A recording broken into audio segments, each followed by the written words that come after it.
I still can't work out what he was doing with all that baby oil. I don't understand. I think he wanted a tan. He likes to tan. Okay, so he goes for the old school baby oil. Well, when I tan, I just go out and I oil up. I don't need to just get all that baby oil. Well, you get the visor and you sit there like this.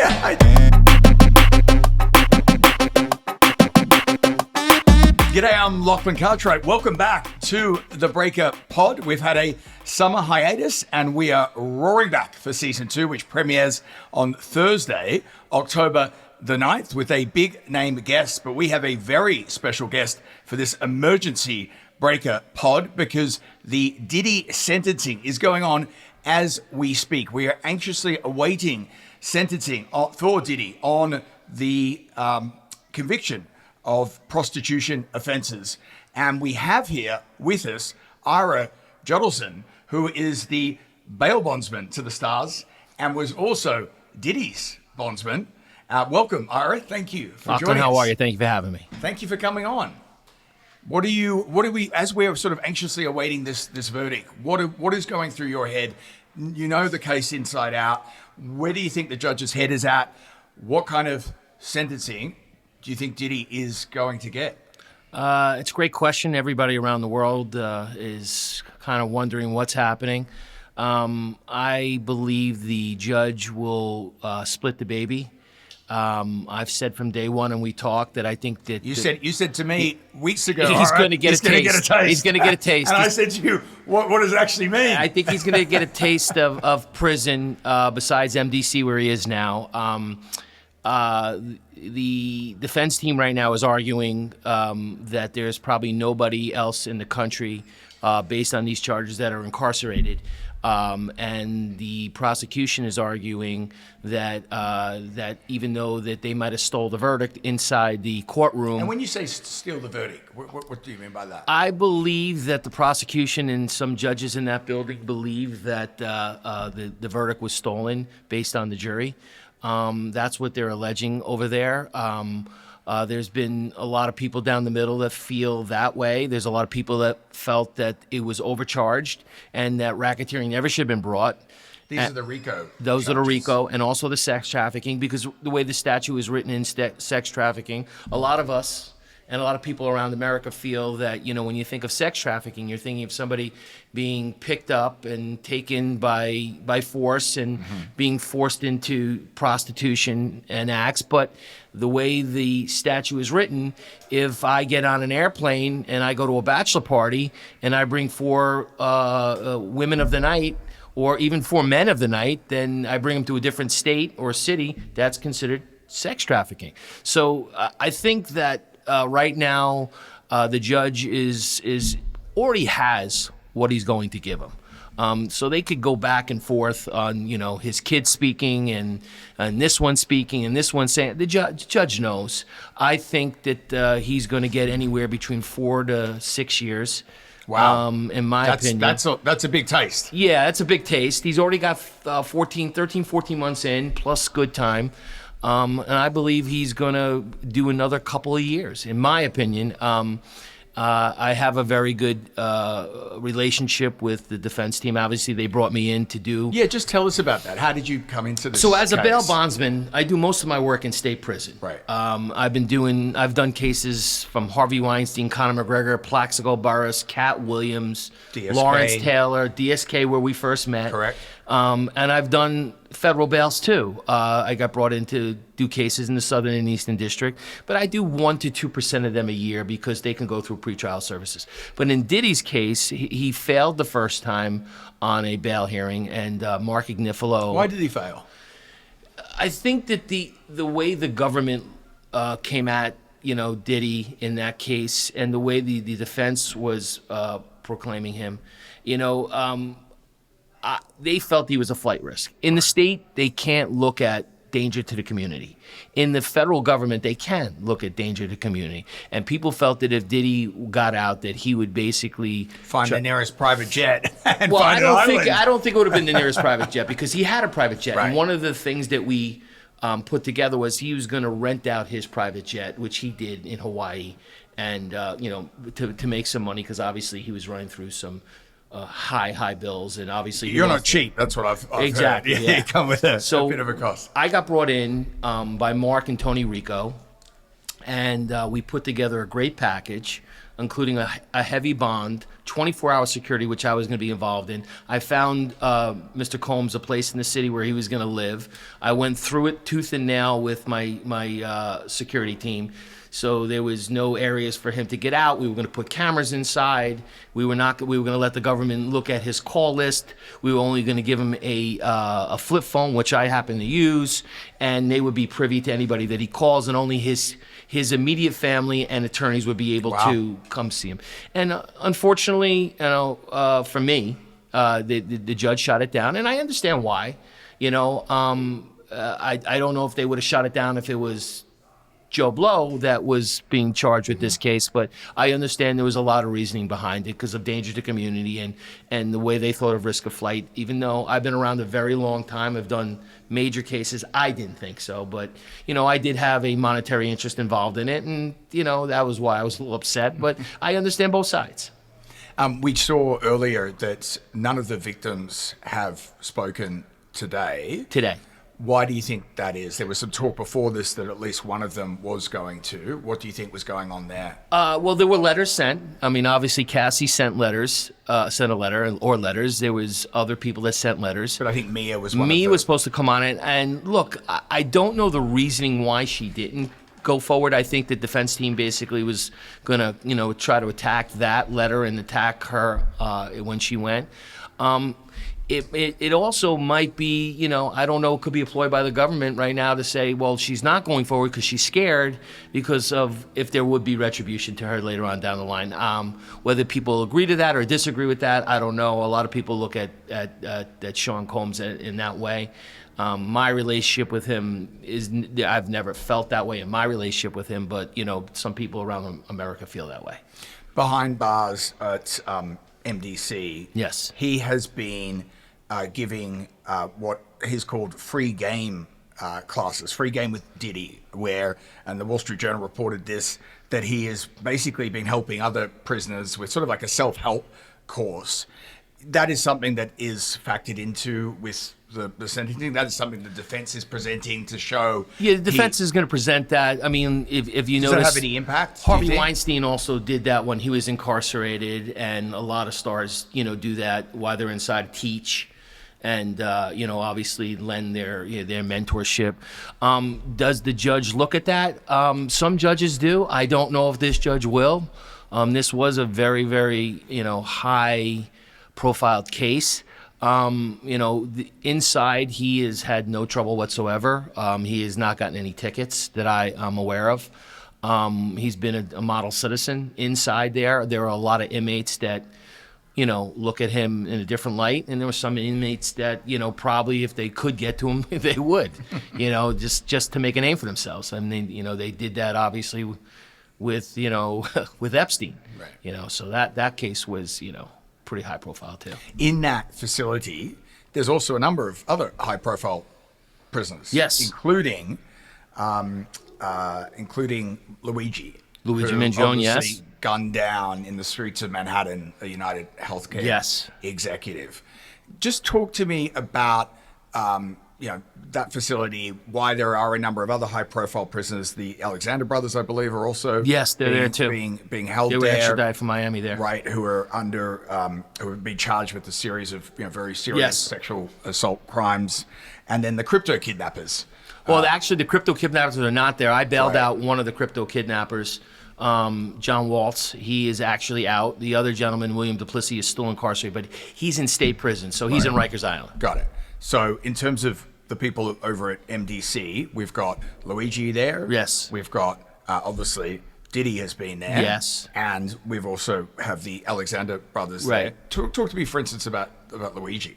Well, Luigi is obviously way more serious crime than Diddy. And, he is there. I believe they might even be on the same tier. And also the Alexander brothers are also there. I don't know if they're on the same tier. And look, MDC is it's one of the only federal prisons in Manhattan, along with the Eastern and Southern District they have over there. And obviously, that things have changed a little bit since Jeffrey Epstein's exactly. So hopefully, no more cameras are going out, right. and people are not falling asleep in the middle of their shift. They're trying to do. They're trying to renovate it as best as they can.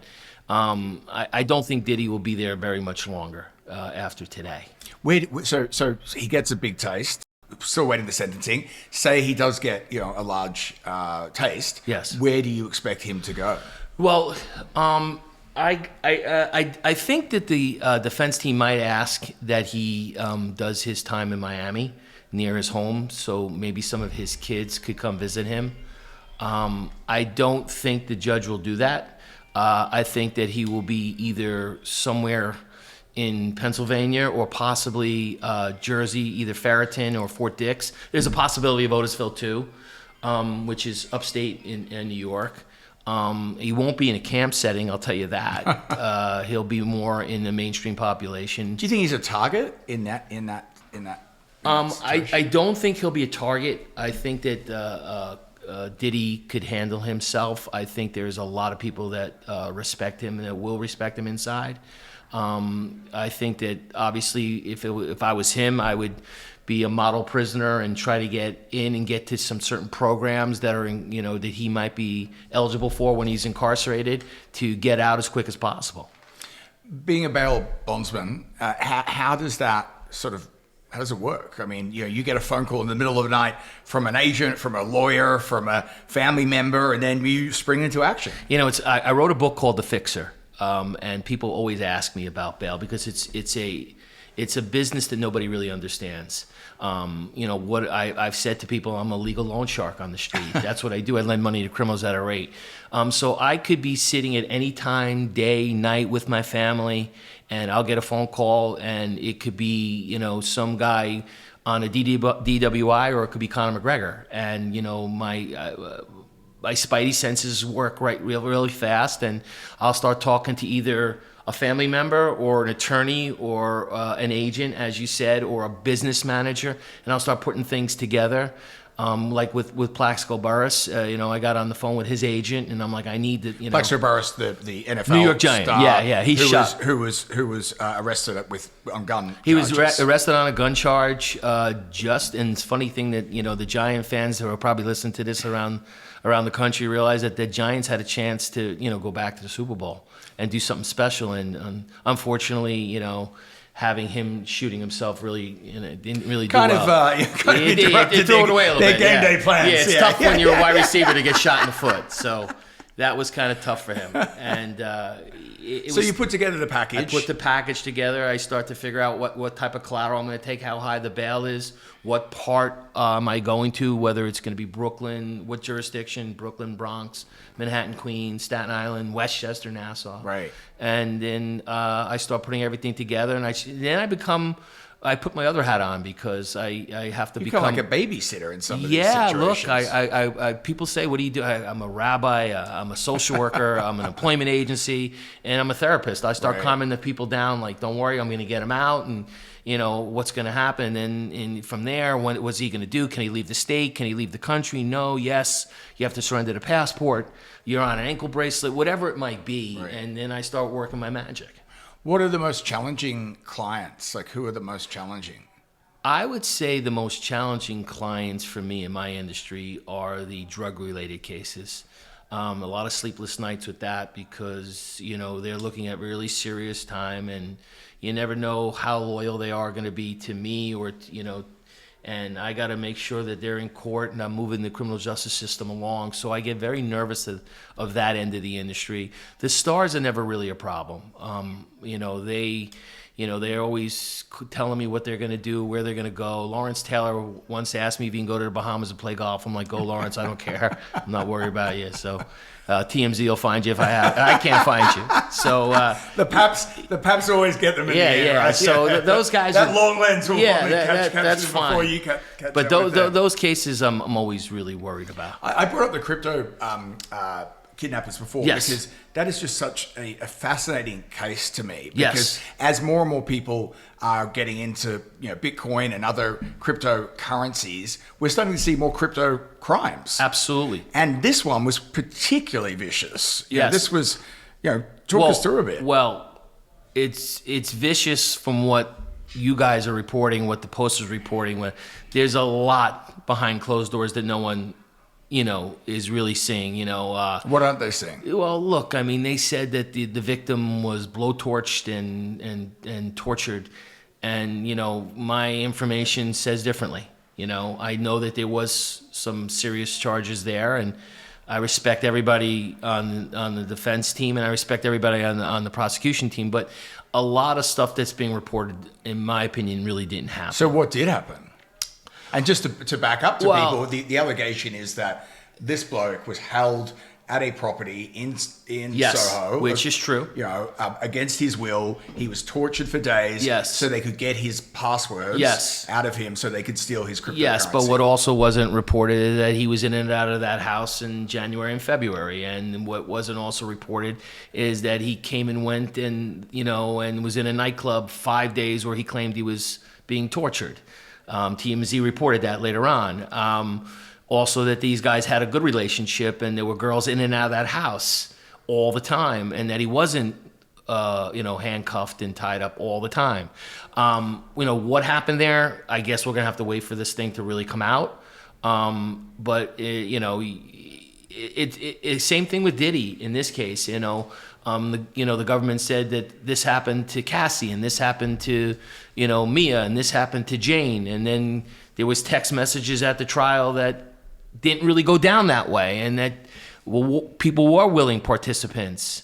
Again, so again, there's always the yin and the yang, and that end, and in every case is like that, in every case is like that. So with the Crypto Brothers, I think you're going to see a lot more come out later on down the line.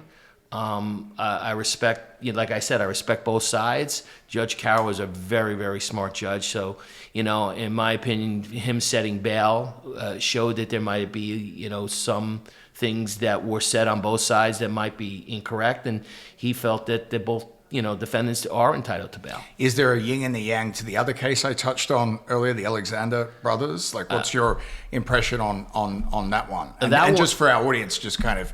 That one, I'm not really as privy to the inside information as possible. And this was two brothers who were three brothers, who were very big in the real estate world in Miami and in New York, who are accused of basically almost the same thing as Diddy, sex trafficking, and using these women to help facilitate real estate deals. That's correct. Yeah. Now again.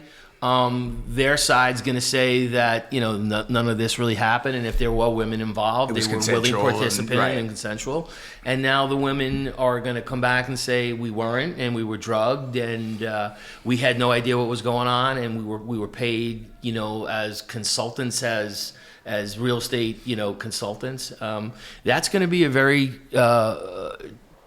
very good case, a very defensible case in some ways, and very non-defensible case in some ways. Now, Mark Ignifilo is involved in that case also. He's the lawyer. He's the lawyer for Diddy case. And he's also the lawyer for Alexander Brothers. And he's a sitting co-chair with his wife, Karen Ignifilo, who formerly was a very big prosecutor in the Manhattan DA's office, who I had a great relationship with, who was very fair and very understanding, who's now went on the other side, and she's representing Mangione, and they had a big victory getting that terrorism off the table. And again, that's also in front of Judge Carroll, who is, I've known Judge Carroll for over 20 years, and a very, very intelligent, smart judge. But in that case, in Luigi's case, that seems like there's no yin and yanging. There's no yin and yang. He's you won't see him again. I think he'll have life in prison. So where will he spend the rest of his life? He'll be in state prison, unless the feds come in later on and try and take over the case.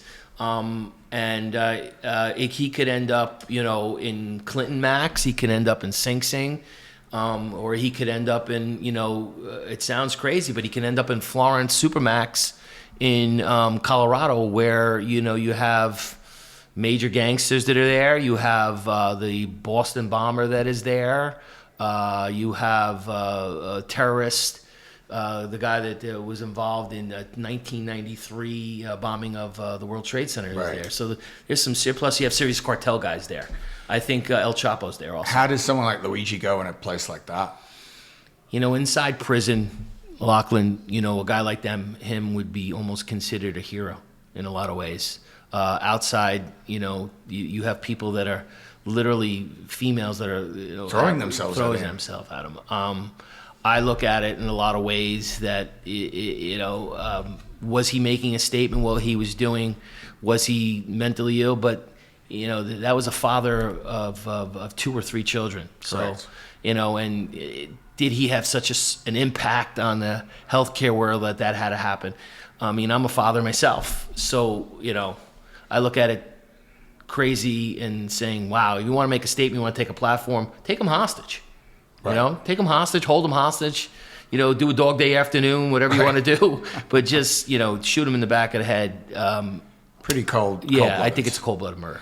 You've worked on so many high-profile cases. I got to see before, you know, some of your press clippings, and you know, over the years you've met, you know, so many bold-faced names. Do you have a favorite? Do you have one that you always like? Oh, that was the one case that really kind of was fun, and that was, you know, something that sticks with you, or you know, the Dominic Strauss-Kahn case, which is the one we met. Yes, we met on that one. Back then, that one, I'll tell you why. That was such a huge.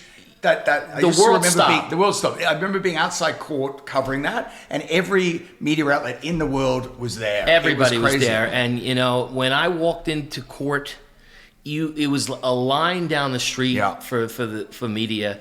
And you know, here I am putting up a $6 million bond, one of the largest. It probably is the largest commercial state bond. And to back up DSK was Dominic Strauss-Kahn, who at the time was he on the IMF? Was he? He was the IMF president, and he was possibly the president of France. Possibly the president of France. He was the head to be the president. That's right. Of France. And he was accused of sexual assault. He was accused of rape, not even sexual assault. Of rape by a hotel maid in a hotel uptown in Manhattan. And I remember, you know, when I first got the call from Ben Brofman that night, and Ben Brofman being the very high profile criminal defense attorney, a very dear friend of mine, respect him, helped put me on the map. Yep. Ben is, you know, he was involved with Michael Jackson. He was involved with a lot of different cases, and Ben called me and he said, I think the bail is going to be, you know, maybe $250, and we thought it was going to be $250. They're worried about a flight risk, clearly. Well, they were. Yeah. Well, they pulled him off the plane. Right. So that was a whole situation. And remember that we didn't have extradition in France. Right. So I got the call, and we thought the bail was going to be that number, and then obviously he was remanded, and then we thought it was going to be $1 million, and that didn't happen, and then we got the $6 million, and I dealt with his wife, who was an heir to Picasso, a beautiful, elegant woman, reporter out of France. That's right. She was a journalist. And she was great. And she came in with like 3 members of like SEAL Team 6. And I remember I was screwing around with those guys, talking to them, talking about Bin Laden at that time, because one of them was on the Bin Laden case. Yeah, wow, geez. And I was playing, and then we put this bond together, and Judge Obis was involved, and you know, Judge Obis was a phenomenal Manhattan judge, great guy, and he saw through everything. And then I had to help facilitate getting him a place to stay also, because I wear a lot of hats as a bondsman. I don't just turn around and... You're not just putting the money up. No, I'm not just raising my right hand leaving court. You know, with my world, I'm dealing with alleged, you know, gangsters. I'm dealing with alleged cartel guys, and I'm dealing with crazy people all the time. So I gotta, you know, wear a lot of hats and do different things as a rabbi, social work, as I said. And in this case, I had to try to find him a place to stay, because nobody wanted him. Yeah. Because of all the publicity. Sure. So we had to find him a brownstone away. Where did you put him up at? We put him in the Chelsea area down there with a brownstone, and it was 24-hour security at the time, which we put together. Did anyone rumble where he was? Were there any snappers outside? Were there any... I think eventually people, were like, found out where he was, and they weren't so happy. Right. But this only lasted 6 to 8 weeks. Yeah. Because they came back and they exonerated him for all the charges. That's right. And you know, there was a lot. She got a little payoff, I believe. Well, she got some money. She's not living in the Bronx anymore. I think she's a brownstone in Chelsea. So she's somewhere different now. And it's funny, Ken Thompson, who was the DA of Brooklyn, who later on, who passed away, who happened to really had a great relationship with, he actually was, I believe, the civil attorney on that case. And we talked about that case later on down the line. And what was his impressions of it all? Well, look, I mean, there was something that went on there. Right. We all know that. Right. There was a lot of rumors that a lot of these female maids inside that hotel were, knowing what was happening, Right. and were kind of like, looking to, make a score. Right. So. Right. Just swing it back to again. We're still waiting for on the this, Diddy verdict. this sentencing. Diddy's sentencing. And in court right now, you've got Diddy's family, you've Yes. got supporters, Yes. you've got just kind of paint the picture a bit for. Well, for us. I know Diddy's son Christian. Obviously, he was a young man that I know. I've met the family. I've not met the twin girls. I know the defense team very, very well. So right now, everybody is, on Diddy's side is saying, obviously, that he's a great father and that he made a mistake. And they showed this video, put together this video. Yes, they put the video together of him being a father and, him being, a husband at one time and, being involved as a music mogul and a black entertainer that, was one of the first Sure. to ever put something together. I think back then he was Puffy. Yeah, he's changed his name more times than I change cars. But he that's what they're painting, and they're gonna, the defense team's gonna paint the picture, which might be true of based on these charges of how many people across America on these charges are incarcerated. And then how many are? I think they came back and they did a study of even state prisoners, and I don't think there's many based on these charges. I don't know the exact number because I didn't do the analytics of it, but But it was minimal. Very minimal, Yeah, right. very minimal. And then And that's a key data point, obviously, that they're presenting. yeah, there is. And then of course the prosecution's going to show and ask that the charges that he wasn't convicted of sit in the back of the mind of a judge, and also what we saw on national television of him inside, that hotel. And, Which was so graphic, right? It was. I mean, that video of him slamming Cassie. No man should ever hit a woman. No man should ever hit a woman. It's not right. Talk about how imagery is so powerful and tells, much more than, any journo can write. That video was it was shocking.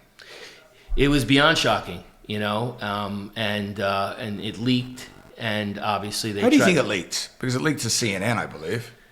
I mean, I don't know how it leaked, Because the chain of custody on things like this, only certain people have access to tapes like that. They do. I got to be honest with you, Locke, I don't know how it leaked. No, I was just asking to theorize. I mean, look, money is the root of all evil. Right. So, whoever got paid, TMZ pays people all the time for stuff. I don't think CNN does and that's where it first, I think. Right. Found I don't know how they got it. But maybe by putting that out in the ether, someone was hoping that could have maybe applied pressure on someone to do a deal. And as we know, Cassie signed a pretty big check. Yes, she got given it. Well, look, that's one of the theories behind why this case was brought was that originally it was kept quiet and Cassie was going to get a settlement, and the settlement was broken. And Cassie people said, screw this. And, information was sent to the Southern District. There's a lot of rumors that the Southern District wanted, Sean Combs for a long time. Again, true or not true, I couldn't tell you, but, all of a sudden the case got brought and it ramped up, it got heated, and there were people outside both his residences, Miami and California, and there was a lot of guns taken too. And a lot of baby oil. There was some oil taken, yes. Johnson & Johnson is kept in business through the I still baby can't oil. work out what he was doing with all that baby oil. I don't understand that part of this case. He likes to tan. Okay, so he goes for the old school baby oil. Well, when I tan, I just go out and I just go out in the backyard to the beach. I don't oil up. I don't need to just get all that baby oil. You get the visor and you sit there like this. Yeah, I just usually get my tan on like that. What was going on in these freak-offs? Well, I wasn't invited. You weren't there? I wasn't there. Either was I. There's a lot of talk in Hollywood that sometimes people just get bored, and when they get bored, they need something new, and they're not going to a Tupperware party anymore. So they had these alleged freak-offs or real freak-offs. They can't get a hobby, like they can't do CrossFit Hydrox is the new one. I think people are doing. I don't think SoulCycle was in at that time. Yeah, travel somewhere. Like, all right, I'm a little bit bored. Let's arrange a freak-off who's got the baby oil. Like, it just seems like it's extreme reaction to boredom. It is. They can't download TikTok. I mean, who knows what went on for the last 30, 40 years behind closed doors. Sure. I think this just got out because of what happened here. And there was a lot of people that were allegedly there, that I have heard. Major stars, major politicians. Any names you could share with us so we don't get sued? Not at this time. But guess who? Don't sue with Ira.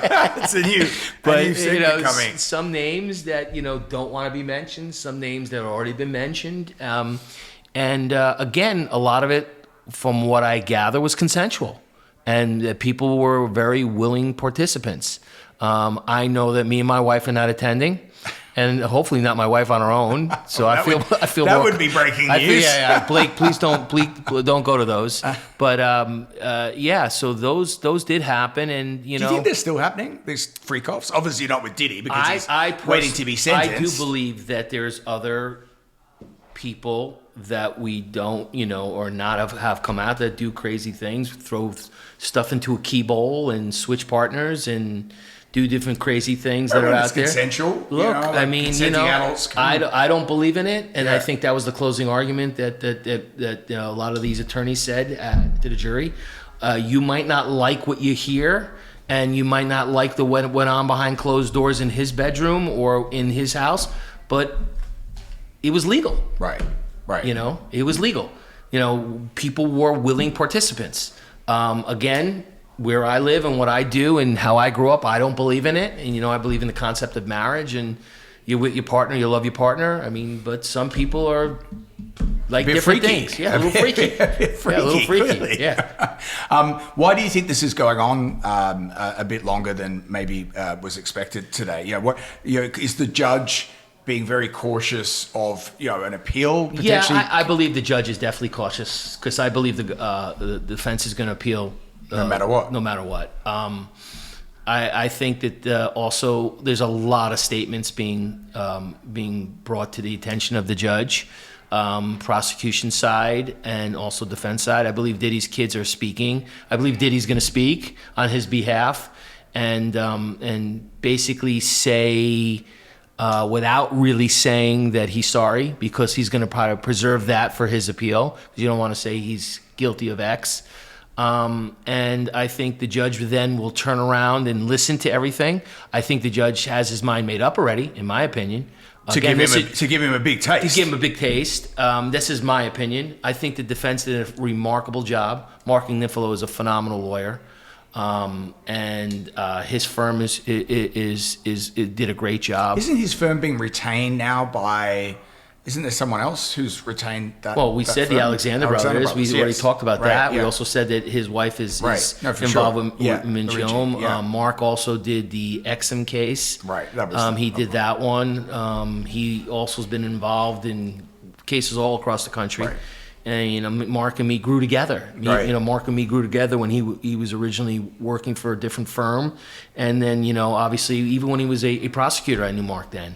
And I just love him. I just love him as a person, and I love him as a lawyer. And anybody that gets Mark Agnifilo and his firm are getting a great lawyer. Also, Tony Rico did a great job in the beginning. Xavier Donaldson did a great job. They brought in Brian Steele from Atlanta that I heard did a great job. There are other female attorneys on that case that did a great job. And I heard the prosecution did a good job.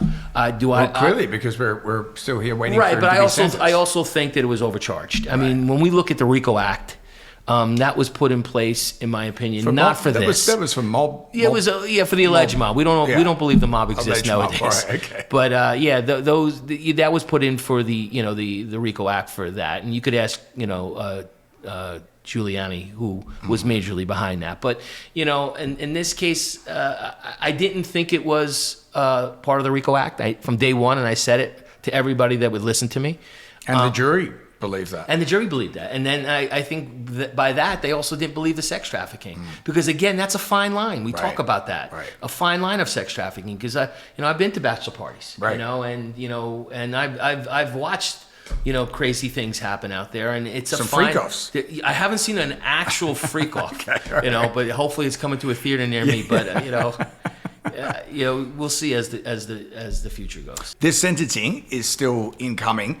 You're going to give me a call. I'm going to call you when it comes out. I want your analysis. I'm going to give you my analysis of it and what happens after that, and where Fantastic. I think he might go, and maybe have a prison preparatory guy help him and guide him if he, in what And programs. that's someone who basically says, this is what you're in store for. Like, This is what's what going to comes next. happen, and let me help you write your pre-sentence report, and let me help you guide you and where you're going to go and where your family's going to go and what you're going to see, and let's try to get you into this program. This is how you get into this program, and so forth, and that'll happen. And then obviously, then also just where he is now and where he's going to be totally different. He's going to be able to go outside, Right. and he's going to be able to work out, and go play, and if he wants to play any type of sports or join different programs, because MDC, you're refined. You go to the rooftop, and Right. you get very limited time up there.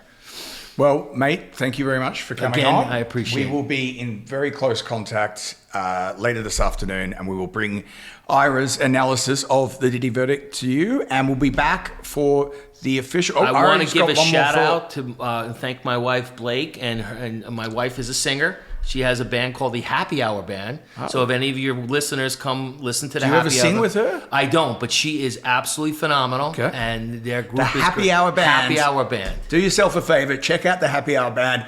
Do yourself a favor, like and subscribe to this pod, where you can get on YouTube, Spotify, Apple. Have you got one more? I got one more, Locke. I'm going to promote my book. Just go for it. I'm going to Promote the promote my book. book. If anybody wants to see read a good read out there, read The Fixer by Ira Judelson, The Notorious Life of a Bail Bondsman. Right now, we're in Hollywood trying to shop our script. And Do yourself a favor, go see the Happy Hour Band. Go buy Ira's book, The Fixer. Like and subscribe this pod, and we will Love be this pod. back. We will be back. Lachlan's the man. With season 2 of the Breaker Pod on Thursday, October the 9th. Ira, thank you. Thank you again, Lachlan. Cheers. Bye. Cheers. Ira, what was your reaction to 4 years for Diddy? As I told you before, Lachlan, You called it. I thought it'd be 4 years, 48 months. I think that the judge gave the sentence that I thought he'd give. I think the defense had an idea that this might be coming. I think the prosecution is a little upset, but I think it's the sentence that kind of splits the baby right down the middle. And what happens next, mate? What I believe will happen now is I believe that the defense team will get together with Sean Combs over the next hour or two. I think they'll prepare an appeal. In between that time, I think we'll try to prepare Sean for what's going to come in the next few months, where I think he'll be lodged still at MDC, and then eventually the Department of Corrections will ship him out. And the biggest key now for P. Diddy is to get to a place that has the programs he can get into to get him out early. Mark and Xavier and some of the team probably will call me on that, and I'll give them some ideas of some of the facilities. I believe Ferriton has it. I believe Otisville has it. I don't believe Fort Dix has it. Mate, you were absolutely on the money. How did you know it was going to be 50 months? How did you know it was 4 years?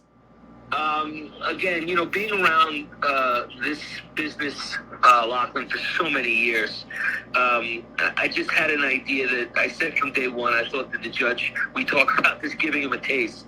I think it kind of splits what the prosecution was not. Look, 11 years was way too much, and 14 months that the defense was asking for, even though Again, if it wasn't Puff Daddy, who knows what someone would give.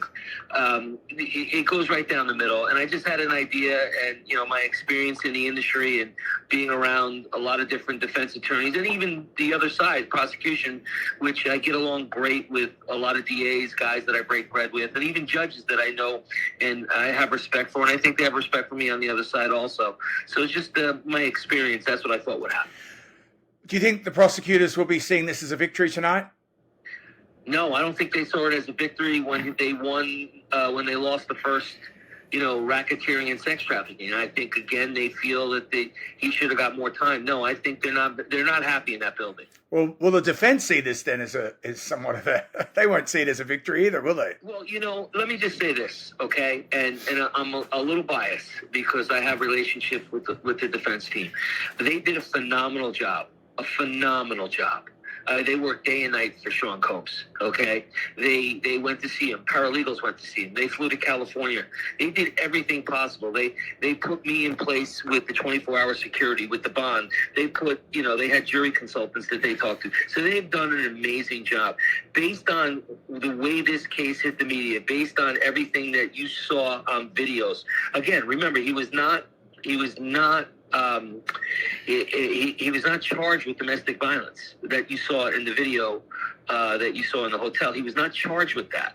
So based on what you saw, I think this is a major win for the defense on the charges. And I think this is a good win in some aspect to what he's looking at time-wise. Now, you got to remember something, Lachlan. If everything goes Combs' way and he gets to the right place, and I'll be talking to Mark and some of the defense team, and we get the right people in place to help him with the right programs. Sean Diddy Combs could be home in 15, 16 months, maybe even less. Wow. Well, Ira, thank you so much for your insights today. We greatly appreciate it, mate. I appreciate it. I look forward to coming on again, and when we have some other cases that hit the media. Cheers, mate. All right, cheers.